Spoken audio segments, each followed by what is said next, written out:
Welcome to Red Star Gaming's YouTube channel. My name is Andy Silverlathong. I'm going to show you some basic, cheap alternatives to some of the more desired products out there. So, we're going to talk about a wet palette, why you need one, why you may not need one, I would prefer one, and how I make mine for dirt cheap and what I use on the go.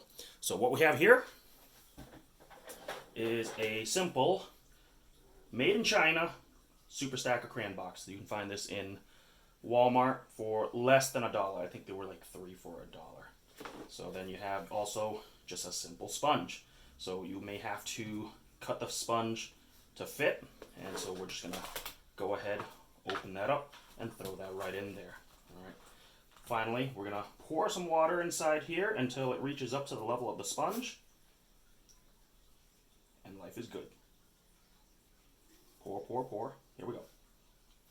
Finally, we can use the cover end of the box here to cut off our piece of parchment paper. Very important. Parchment paper. Not wax paper, parchment paper.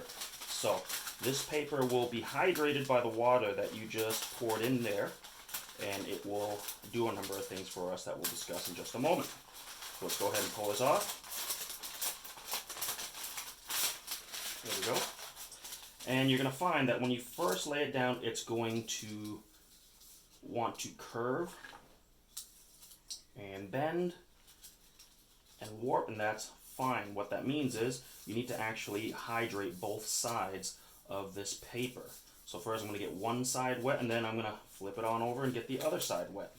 Once you get both sides wet, you'll find that it's going to lay flatter for your work area. Now I do want it to overlap the sides of the box here just a little bit so that I don't have water pouring into my palette. So once I get to this point right here, you can use a couple of these to kind of hold the corners down and just give it a couple of seconds.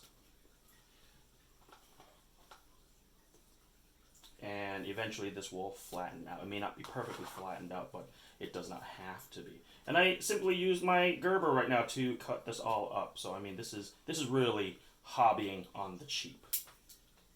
So hope I don't cut myself on live camera. All right, so a couple of seconds has passed. Let's go ahead and take this off. You'll notice that it's going to stay. And we do not want to keep any excess water on the top sheet here, so I'm just going to use something to dab the water off. I'm just using a simple cotton swab, and we are now ready to go. So this is quite literally my painting to go kit that I take with me everywhere.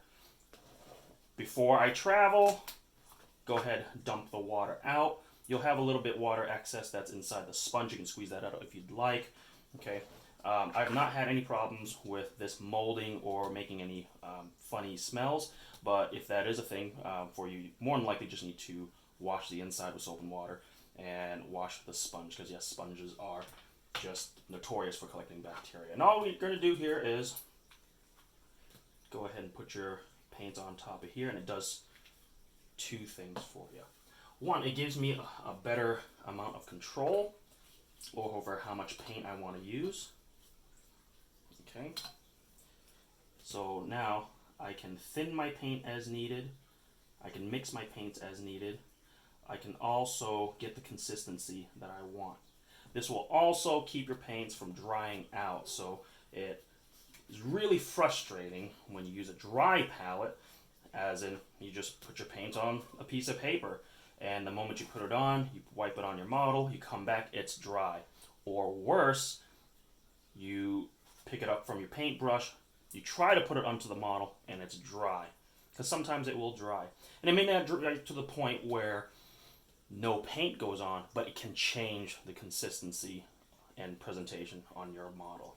So this, keeping it wet, is really going to help. And then if you want to mix colors, like if you're going to blend at higher levels of painting here, you know, you can lay out all your colors as needed and mix as needed. gives you a lot more control over your techniques. So my name is Andy Sivalatong, and this is The Wet Palette.